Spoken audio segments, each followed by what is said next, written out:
Hi, and welcome back to another podcast connected to the community through work that matters, right here at Waterbury Hospital. And today I'm joined by Dr. David Hill. He's a pulmonologist. He works in our ICU here at the hospital, and he also works in our outpatient setting at Waterbury Pulmonary Associates. Dr. Hill, thank you for joining. Sure, glad to be here. So tell me a little bit about what a pulmonologist does, what you do here at the hospital each and every day, and then we'll go on to some other things that are exciting that you do. Sure, so I'm part of a 7-physician pulmonary critical care practice, actually 8 of us, along with Joey Cosgrave, who's the ICU director here at Waterbury. And we split the work in pulmonary and critical care. So in any given week, there's one of us who is covering the ICU as an attending, supervising somewhere between 15 and 20 patients, teaching resident physicians who are training there, and taking care of really sick people, people post-surgical procedures that are major, like heart surgeries, patients with overwhelming infections, COVID-19, things like that. The ICU is where the sickest of the sick patients are, right? Yeah, it's really, if you're critically ill, at high risk for morbidity and mortality, the ICU is where you go. It's where we use ventilators to support people and other forms of life support in an effort to get people better and get them home. Okay. We have another physician who covers our pulmonary consult service on the floors, where we're seeing patients typically with things like chronic obstructive pulmonary disease, asthma, lung cancer patients, patients with breathing difficulties for other reasons, sometimes from heart disease or other problems. And that's another busy service, taking care of patients who are not quite as sick as those in the ICU, but still some of them very ill. And then the bulk of our time as practitioners is spent in the outpatient center. So we have our main office here in Waterbury. We have 2 satellite offices, one in Southbury and one in Watertown. And there we do a lot of diagnostic work, take care of healthier patients, but also the sick patients. So we see a lot of people with COPD, a lot of people with asthma. Our practice is sort of unique. There aren't pulmonary practitioners who are pediatric trained here in Waterbury, so we, as a group, those of us who are comfortable, see kids from the ages of 6 and up. When I started with the group, I was kind of uncomfortable with young kids. Sure. And as my own kids grew up and got older, I got more and more comfortable. And I'm one of the people who like seeing the little kids and the teenagers. It's a different population. When we deal with more severe pediatric disease, we do still refer them out to the pediatric specialists, either in New Haven or Yukon and Farmington. Yeah. But we see a lot of kids here. We see a lot of kids right here in Waterbury. And so typically on any given day, we know that there's 21 patients in our ICU, but in the outpatient setting, typically how many patients are you seeing a day between you and all the other providers? Probably over 100 between us and all the providers. Over 100 a day? Yeah, we have one of the biggest practices in terms of pulmonary function testing in the country with the volume of patients we see. So we have in our main office 4 full pulmonary function testing labs that are doing diagnostic testing on patients with shortness of breath, patients with COPD, asthma, lung cancer patients who are being evaluated to make sure they have the reserve to successfully have surgery. Yeah. We're pretty busy there, but we still got room for more patients. Yeah. And you're always saying, you never turn a patient away, right? You're always seeing patients, and sometimes people are referred to you at a certain stage in their life when their lungs have become an issue. We will see patients, referred late in the course of their disease. We see patients early in the course. We see patients who, self-refer because they're having concerns about their breathing and they're not sure what's going on. And we can help, either determine this is a lung problem or, maybe it's a cardiac problem and you need to go see one of our cardiology colleagues to have evaluation with them. Right. It's, the diagnostic work is part of the fun stuff we do, solving a puzzle.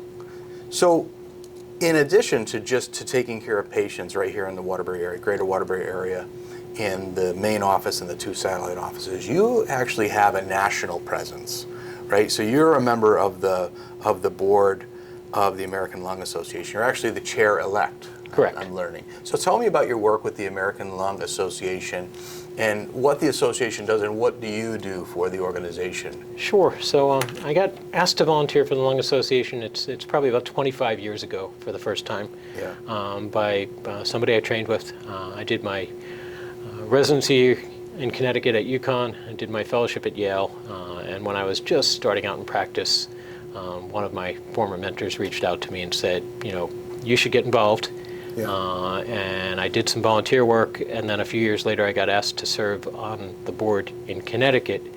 And it was a really rewarding process. So what the Lung Association does is really has a mission of making life better for people who have lung disease and for preventing people who don't have lung disease from developing it. Yeah. I like to say we represent everyone who breathes. We were just having this conversation before we started taping. Is like, you really are about anyone who breathes. Right. So has an certainly interest if you have lung disease, if you have asthma or COPD, the Lung Association does great work for you.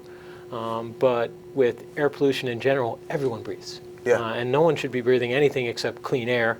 Right. But between pollution from vehicles, from power plant emissions, from the effects of climate change, we saw this past June when the wildfires were burning hundreds of miles away from here.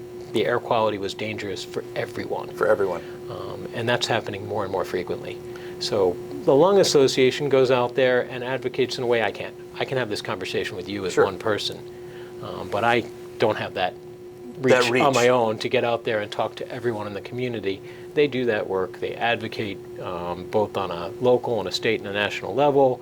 They educate people, and they provide support and education for people who do have lung disease to help them get better care. But you actually have testified in front of Congress, in front of the Senate, about issues. So you've actually tried to implement some policy changes. Yeah, right? so I've grown up and become more experienced. They've trained me to be a spokesperson. I can sit here in front of a camera, have a really comfortable conversation with you because I've gotten to do this over and over again. So last year I was fortunate enough to be asked to testify before the Senate Environmental Committee about an EPA rule about cross-border air pollution. Yep. Here in Connecticut, we have some of the worst air pollution in the country.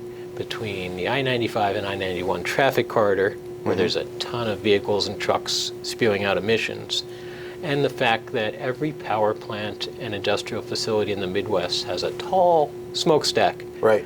that ends up not in their backyard, it flows in the jet stream and ends up in our backyard. Right. So we have the worst ozone pollution east of the Mississippi in Connecticut, and we have high levels of particulate pollution. There are multiple days in the summer where it's dangerous for anyone to be outside and breathing. Those hot, humid days where it's hazy, no one should be outside. And that's interesting that you mentioned that because, we were once an industrial city. We had smokestacks all over the city. All that's gone, and we're living great now. We took all the smokestacks down, but that's not necessarily so because of what's going on in 3 or 4 states away. Right. We don't have the ability ourselves to control it. Yeah. Where it's national rules that have to control that to protect everyone who breathes. That's school kids playing sports after school, or the people who have to work outside. So it's one thing for them to say it's an air quality alert, don't exercise outside. What if you're a landscaper or a construction worker? You have to work, right? You can't say, oh, I'm going to take today off because the air quality's bad. Can't work today, right? Yeah. That is interesting. So this is what we mean by connected to the community. Dr. David Hill is not only a pulmonologist who sees hundreds of patients in the outpatient setting, but he actually sees patients right here in the Waterbury Hospital in our ICU, the sickest of the sick patients, but also is advocating for all of us nationally through his work with the American Lung Association. Dr. Hill, thank you so much for joining. Sure. Appreciate being here. We really appreciate it. We'll catch you next time.